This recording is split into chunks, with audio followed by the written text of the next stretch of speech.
राजा जनक ने ऋषियों की आयुर्वेदियों की बात मानकर खेती क्या क्या कैसे की होगी, उस खेती से जो अन्न उत्पन्न हुआ उस अन्न के सेवन से उनको सीता जी की उत्पत्ति। आज हमने शारदीय नवसृष्टि पर्व की आहुतियां दी, क्योंकि 40 मंत्रों की आहुति अधिक थी, समय अधिक होना स्वाभाविक है, और क्योंकि हल्द्वानी का नियम भी रहा है समय का अतिक्रमण नहीं करना, पर आपने 10 मिनट की अनुमति दी है, 10 मिनट के आगे नहीं जाएंगे।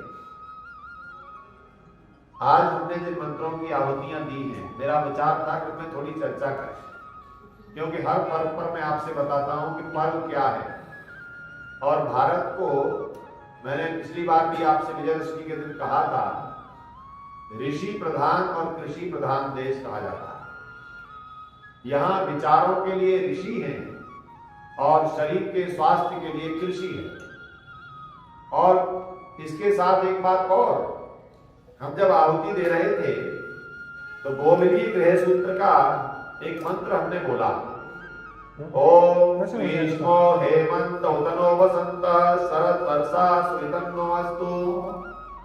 अर्थात हमने क्या कहा, ग्रीष्मो हेमंत उदनो वसंत शरद वर्षा सुमितन्नो अस्तु। कई बार लोग हमसे पूछते हैं कि वेद मंत्र तो सारी धरती के लिए है, क्या सारी धरती पर इस प्रकार की 6 ऋतुएं हैं जो आप भारतवर्ष में बनाते हैं? 6 ऋतुएं बसंत, ग्रीष्म, वर्षा, शरद, हेमंत और शिशिर। शरद ऋतु का ये अंतिम 15 दिन बचे हैं आपके पास, और अभी शरद पूर्णिमा के दिन हमें चांद को बहुत ही पवित्र और ऐसा निर्मल चांद देखा। ये सब जगह उपलब्ध नहीं होता। तो क्या वेद सबके लिए है? तो ऐसा नहीं है, वेद सबके लिए ही है, इसमें कोई शंका करने की आवश्यकता नहीं। हाँ, वेद के व्याख्या ग्रंथ हैं जिनमें बहुत सारी बातें भारत के परिप्रेक्ष्य में लिखी गई। वेद मंत्रों में सब कुछ सबके लिए है, भारत की नहीं, दुनिया में जहां जहां लोग रहें, अति शीत प्रदेशों के लिए भी वेद में संदेश है, वो क्या क्या सेवन करें, कैसे रहें। तो आज हम दोनों बातों पर थोड़ा थोड़ा समय ले रहा हूं मैं केवल। एक तो ऋतुओं की दृष्टि से जो हमने पर्व बनाया, इसमें आहुतियों में हमने कहा ओम सीतायै स्वाहा। सीता शब्द का अर्थ क्या है जी? हाँ, आप लोग जानते हैं सीता का अर्थ है भूमि। लोग कहने लगे कि बोले वेद में सीता का नाम आया है, राम का नाम आया है, और तो और एक जगह मंत्र है ओम इंद्रम वर्धन्तो अत्र हनुमन्तो विश्वमार्यम वर्धन्तो अरावण। वहां अरावण शब्द है, कल रावण का नाम भी आया है। और ऐसे ऐसे आचार्य आज पैदा हो गए हैं जो इन मंत्रों के ऐसे अर्थ कर देते हैं, कहते हैं कि अयोध्या का वर्णन किया, देखो अयोध्या वेदों में भी थी है। अरे वेदों में है, लेकिन ये स्थान विशेष का नाम अयोध्या वेद में नहीं है, व्यक्ति विशेष का नाम रावण नाम वेद में नहीं है, सीता नाम वेद में नहीं है, क्योंकि वेद ऐतिहासिक ग्रंथ नहीं। इसी के साथ दूसरी बात जोड़िए, महर्षि दयानंद सरस्वती जी का सुधार आंदोलन, रात का कार्यक्रम मेरा अमेरिका में था, 1.5 घंटे का, 9:30 से 11 बजे तक। अमेरिका प्रतिनिधि सभा की दिवाली कल लोगों ने मनाई, हिसाब उपलब्ध होते हैं लोग, शनिवार को करेंगे हम इसको। तो वहां मैं कह रहा था कि आप लोग यहां बैठ करके भी जिस ज्ञान का आप कामना लेकर के भारत से विद्वानों को बुलाते हो, कार्य करते हो, तो क्यों करते हो जी? अरे और भी संस्थाएं काम कर रही है। एक निवेदन करना चाहता हूं, ऋषि दयानंद जी का जो बड़ा योगदान है, उन्होंने सुधारवादी आंदोलन किसी पाश्चात्य व्यक्ति से प्रेरित होकर नहीं चला। उनका प्रेरक कोई पाश्चात्य समाज नहीं था। हमारे यहां हजारों वर्ष के अंधकार के बाद लोग सुधार तो कर रहे थे। ब्रह्म समाज वालों ने स्वामी जी संपर्क किया, प्रार्थना समाज वाले केशवचंद्र सेन ने कलकत्ता बुलाया, और किस लिए बुलाया कि संत बहुत उच्च कोटि के हैं और हमारे समाज के साथ जुड़ जाएंगे। खूब चर्चाएं हुई प्रार्थना समाज के साथ, लेकिन बात कहां अटक गई? बात यहां अटक गई, ऋषि दयानंद जी ने कहा कि वेद सृष्टि के आदि में दिया गया परमात्मा का ज्ञान है, और वेद अपौरुषेय है, किसी मनुष्य के द्वारा रचित मंत्र नहीं। प्रार्थना समाज के लोग क्या कहते थे, बोले जी ऐसा नहीं हो सकता, ये सब तो मनुष्यों की रचना है। समय समय पर वेद आते गए, कभी ऋग्वेद आ गया, फिर बाद में यजुर्वेद आ गया, फिर सामवेद आ गया। आपने जब इस विचारधारा को सनातन वालों ने स्वीकार कर लिया तो बड़ी विडंबना थी। जो सत्य सनातन वैदिक धर्म सृष्टि के आदि से चल रहा था, वो स्वीकार क्या करने लगे, ऋग्वैदिक काल, यजुर्वेदिक काल, सामवेदिक काल, अथर्ववेद काल, अर्थात जिस काल में ऋग्वेद हुआ ऋग्वेद काल हो गए। हम इतिहास जब पढ़ते हैं तो वैदिक काल में भी चारों वेदों का अलग अलग काल बता देते हैं।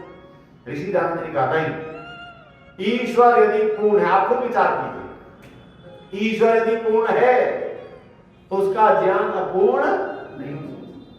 और जो पूर्ण होता है, हम लोग पीएचडी करते हैं, मुनेश बैठे कई साल से परिश्रम कर रहे हैं, अध्याय विभाजन करते हैं पीएचडी की। पहले क्या बनाते हैं, रूपरेखा, सिनॉप्सिस बोलते हैं उसको।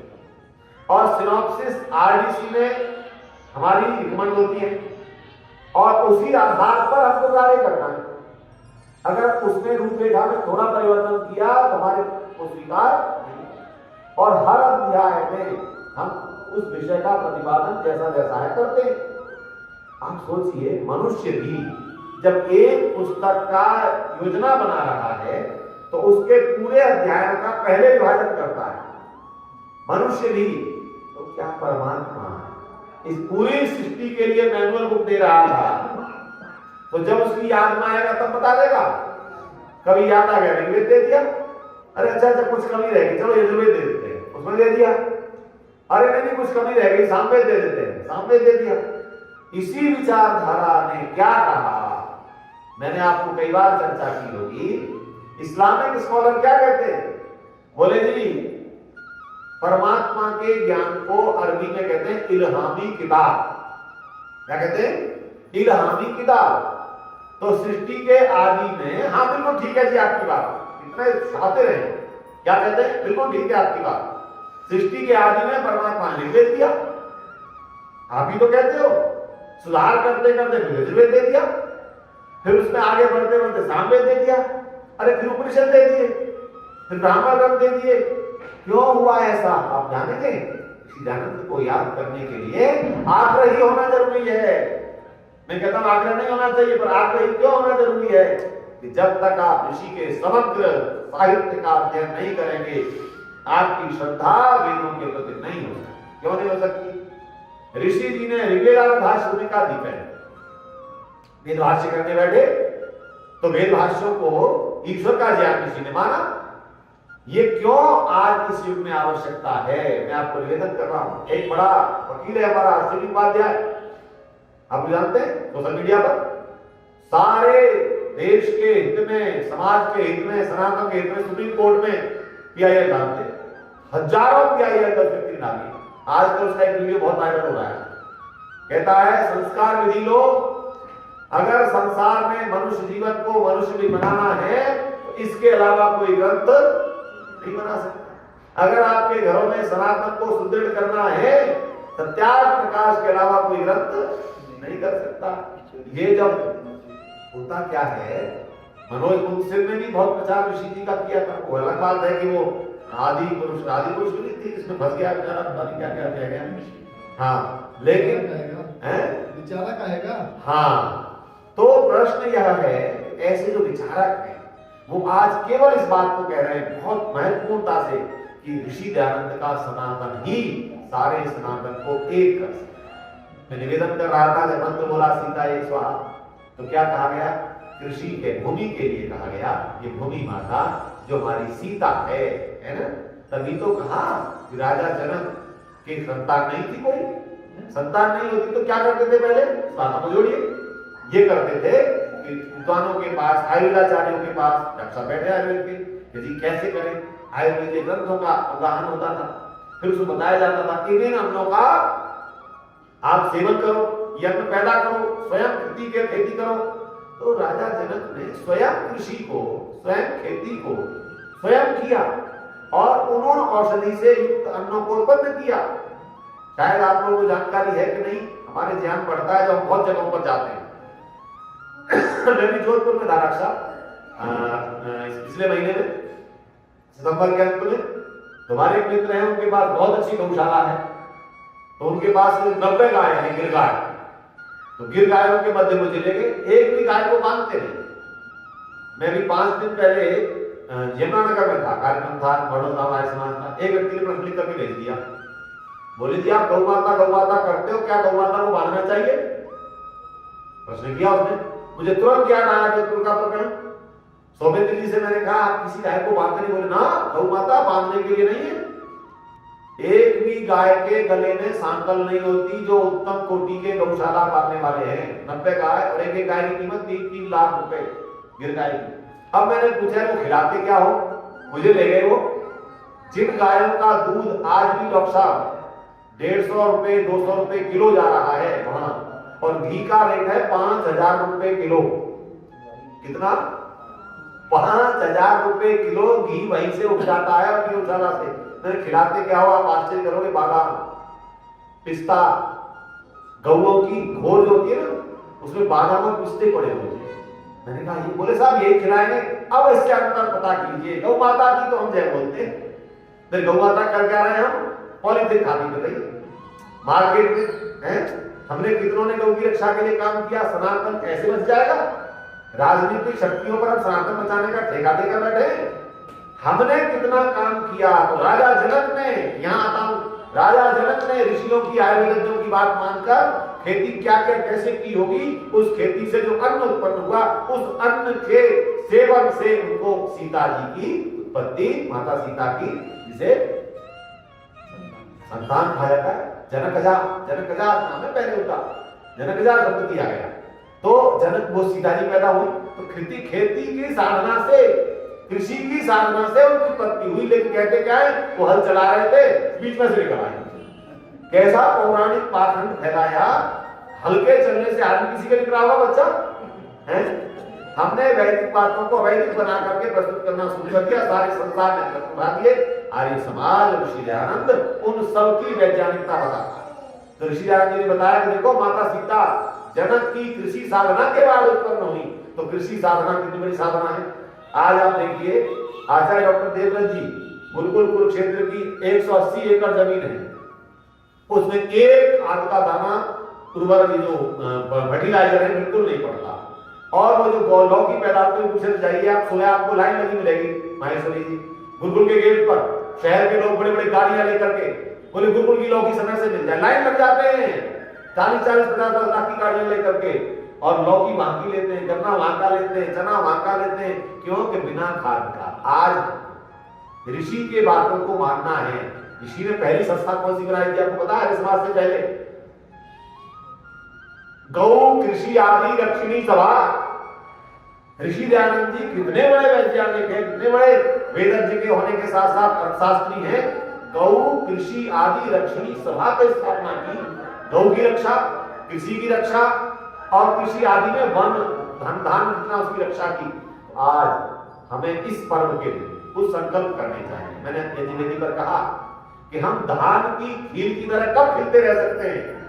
जब हमारे 2 जन्म हो। धान की पत्ती का तरीका जानते हैं? पहले एक उसमें पौध बोई जाती है और उसको ऐसे रहने दिया जाए, धान होगा उसमें, होगा ही नहीं। जैसे गेहूं बोते हैं, वो चले जाते हैं, लाइन में आप गेहूं पैदा हो जाता है। लेकिन धान कैसे पैदा होता है? पहले एक जगह बोया जाता है, फिर वहां से पौध उखाड़ी जाती है, फिर दूसरे स्थानों पर उसको रोपा जाता है। मनुष्य को और किसी की आहुति दिवाली के दिन क्यों नहीं लगाई? आया तो बाजरा भी है, आया तो मांस भी है, उड़द भी आ रहा था, अरहर भी आई, लेकिन आहुति किसकी लगाई? हमने हीर की लगाई। क्यों लगाई? ये मनुष्य कब खिलता है? जब मातृकुल में उत्पन्न होता है और गुरुकुल में रोपा जाता है, और गुरुकुल से जब वह निकल करके आता है तो वह धान के खेत की तरह खिलते हुए जीवन को, आज ऋषि ने गुरुकुलों की स्थापना का संदेश दिया है। अभी आप लोगों ने लाइव पता नहीं देखा कि नहीं, मैंने लिख तो डाला था, आज संदेश पर हमारा चला गुरुकुल एकाडमी का। आपने से किसी ने देखा? हमारे यहाँ एक व्यक्ति आए थे, किसी कार्यक्रम को नहीं छोड़ते। आपने देखा गुरुकुल, जिन गुरुकुलों को ऋषि दयानंद जी ने पुनः स्थापित करने का संदेश दिया। अब आप ऋषि के कामों को सोचिए, समय पर तो ज्यादा नहीं बढ़ाऊंगा, ऋषि के काम सोचिए। 1824 में पैदा होते और 1882 में संसार से चले जाते हैं। ये तो 59 साल आपको दिख रहे हैं, लेकिन कार्य करने का साल दिख रहे हैं आपको। अंधकार में भटकते फिरे, सच्चे शिव की खोज में, विद्वानों की खोज में, कहां नहीं गए। काशी से उत्तरकाशी थे, गंगोत्री, उखी मठ में स्वामी जी रुके, सब जगह गए, लेकिन गुरु विजयानंद की कुटिया में कब पहुंचे? क्या रखा करो 1860 में 1860 में गुरु विजयानंद की कुटिया में पहुंचे। कितनी आयु हो चुकी थी? 36 वर्ष। तो और निकल घर से कब गए थे? 18 वर्ष की अवस्था में। 18 वर्ष तक क्या सोचते रहे, खोजते रहे, सत्य खोजते रहे। ठीक नहीं है ना, ये जो तुम कह रहे ठीक नहीं है। आत्मा स्वीकार ही नहीं कर रहा, जो गुरु पढ़ा रहे हैं उसको स्वीकार नहीं कर रहा। लेकिन कब स्वीकार किया? जब गुरु विजयानंद की कुटिया में पहुंचे, स्वीकार कर लिया। ये जो आत्मा ऐसा बनता है, हम क्या है, कूड़ा करकट सब आया, सब स्वीकार कर रहे हैं। मैं कई बार निवेदन करता हूं, हमारी आर्य समाज में बच रही है, हमारा जो ग्रुप है, बाकी आर्य समाज के ग्रुप, डॉक्टर साहब में देख रहा हूं, काशीपुर का भी मैंने जोड़ रखा है, रुद्रपुर में जोड़ रखा है, सारे पाखंडों की पोस्ट डालते रहते। आर्य प्रति सभा वाले में डालने डॉक्टर कई बार डाल देते लोग। मैं कहता हूं क्या कर रहे हैं? पाखंडों को स्वीकार करने में तैयार समाज। ऋषि दयानंद का 140वां निर्वाण हमको संकल्प करने के लिए बात नहीं करता है। नहीं, ये पोंगापंथी नहीं। समझौते का मतलब सिद्धांतों के साथ समझौता नहीं, सिद्धांतों को सत्य जानना, सत्य पर टिके रहना और असत्य का उन्मूलन करना किसने सिखाया? असत्य को स्वीकार ही नहीं किया। 1860 में गुरु जी के पास पहुंचे, 63 में गुरु जी के शिक्षा लेकर के उतर गए समाज में। लेकिन 63 से 67 तक 4 वर्ष तक स्वामी जी ने कोई सामाजिक आंदोलन शुरू नहीं किया, कार्य शुरू नहीं किया। क्यों? उस ज्ञान को जो प्राप्त किया था उसका निधिध्यासन है ना, श्रवण, मनन, निधिध्यासन और साक्षात्कार। चौथा इसका साक्षात्कार है। 4 वर्ष तक उसका साक्षात करने में लगाया। फिर पूरी ऊर्जा के साथ हरिद्वार के उस नगरी पर जाकर के पाखंड खंडी पताका, आर्यो अपना समय निकाल करके ऋषि को निर्वाण को याद करने के साथ साथ उनके स्थानों पर जाकर देख, उस पटाखे के नीचे खड़े होकर के लगता है, अरे ऋषि तूने कितनी आत्मशक्ति प्राप्त की थी इस पाखंड की नगरी में, जहां सब लोग अपने अपने मठ पाले हुए थे, चेले चेलियां पाले हुए थे। वहां जाकर ऋषि क्या कहता है? अरे मठाधीशो, ये राष्ट्र तुमको पुकार रहा है, इस राष्ट्र को आपकी आवश्यकता है। आप विद्वान हो, धर्माचार्य हो, विद्वान शास्त्रज्ञ हो, और आप कहां बैठे हो? मठों में बैठे हो। तो क्या कहा स्वामी जी से? मांगे पंडित, अरे बाबा कोई नृप हो हमें क्या हानि है, कोई भी राजा हो हमें क्या मतलब?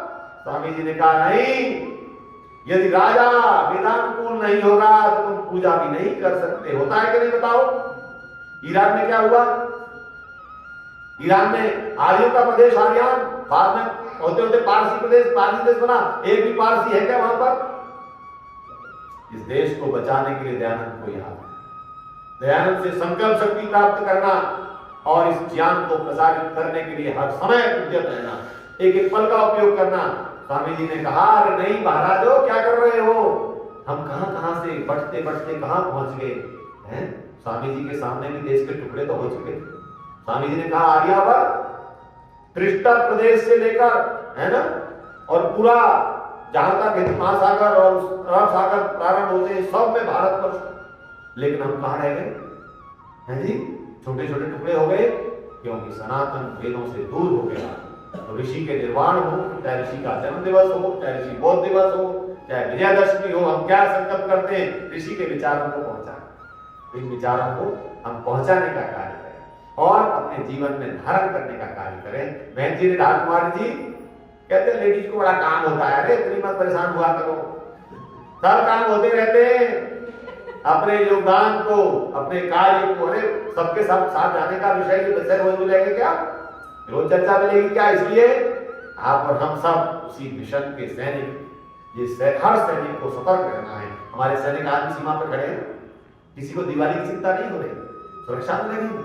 लेकिन आप देखिए हम उस दिवाली को तब मना पा रहे हैं जब लोग बलिदान, किसी कारण बलिदान न देते तो आज हम पता नहीं कहां पहुंच गए। दयानंद गल न हमारा ना खुदा होता, न हम होते न तुम होते, न जाति का पता होता। पति से लिखते हैं ना, अगर दयानंद ना हमारा ना खुदा होता तो न चोटी न जनेऊ ये देख ढूंढ नहीं पाए। दयानंद ने चोटी बचाई, जनेऊ बचाया, वीर हकीकत के बलिदान को याद दिलाया, बंदा दराई के बलिदान को याद दिलाया, गुरु तेग बहादुर के बलिदान को याद दिलाया। उन सब यादों को दिलाकर किसी ने कहा सनातन को बचाने के लिए हमें एकत्र होना है। समय में 10 मिनट आप लोगों ने दिया था, मैंने 7 मिनट की बात खत्म कर दी। ऋषि निर्माण को मनाएं और हम अपने इतिहास को सही अर्थों में समझें और सही अर्थों में समझाएं लोगों को, अपने एक एक पद का उपयोग करें। हमारे कई लोग इतने उत्साही, जिन्हें नाम लेकर के कहता हूँ, रविकांत माहेश्वरी जी को ऐसे उत्साही करें। अच्छा आपके तो केवल ये हमारे सामने मत दिया करो, रिकॉर्ड कर करके चलने चाहिए प्रवचन। ये समाज कहाँ पहुंच गया है, इस समाज को जगाने का कार्य हम लोग करते रहें। आर्य समाज एक माध्यम है। सबके उत्तम स्वास्थ्य की कामना करता हूँ। सभी इस दीपावली पर्व को हर्ष के साथ मनाएं और संकल्प करें अपने घरों में पटाखे फुटूके ना चलवाने दें बच्चों से। बड़ी दूर हमारे आज डॉक्टर एक और प्रश्न चल गया, हम क्या उत्तर देने लग गए, तथाकथित हम हिंदू आदि कह करके, अरे क्या दिक्कत है जी, पटाखे चलाओ, कितना प्रदूषण हो जाता है। इसके बदले हम